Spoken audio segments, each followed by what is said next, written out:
Hey guys, it's Renee here from God Squad again, Glenrowan, Victoria, bringing the weekly devotional.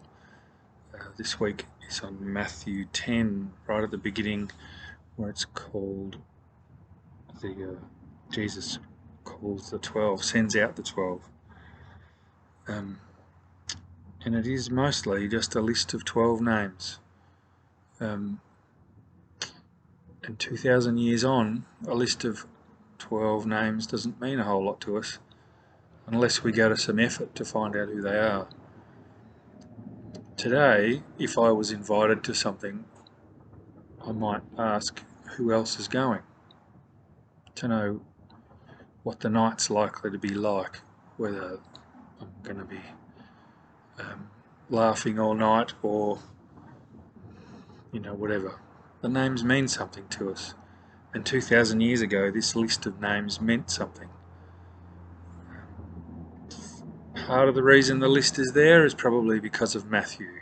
Matthew is the writer of this, and he was a tax collector, so details were important to him. But we would say that the Bible is a living document, and for me, often when I read it, I get something different out of it. I can read the same passage, and it depends on what God's doing in my life. The scripture can often mean something different. In the list it says that Judas, in brackets, was the one who betrayed Jesus. But Peter disowned Jesus. We read that in the Gospels. Thomas doubted Jesus. Simon the Zealot. Well, a zealot is a kind of political terrorist.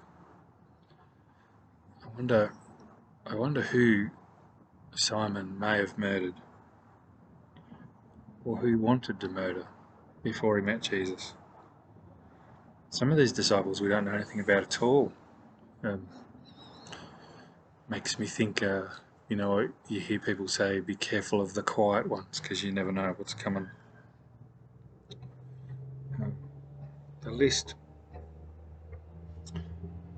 of names for me at the moment, what the list of names for me means is that these were a bunch of broken, misplaced, not necessarily trusted. They were ordinary people. They were broken people. And yet Jesus did amazing things with them. So what does that say to me?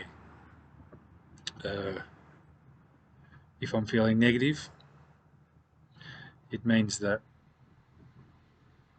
my name is on a list somewhere, and I need to choose whether or not I'm going to go. If I'm feeling positive,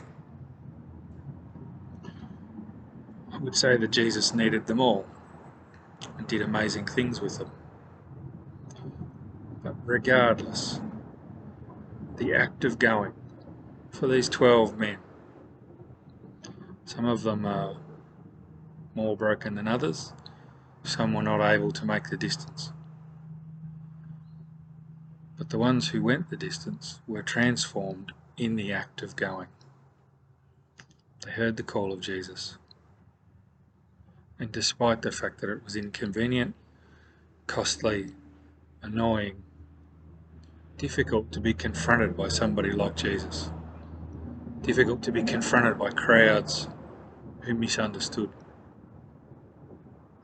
it was the act of going that changed them.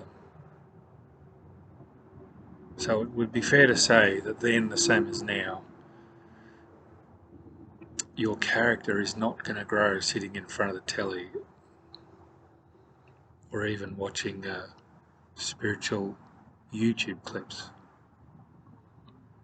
You need to go, whatever that is, whatever God's called you to do. Today, that's what the list means for me. Cheers. Don't forget to read the Bible.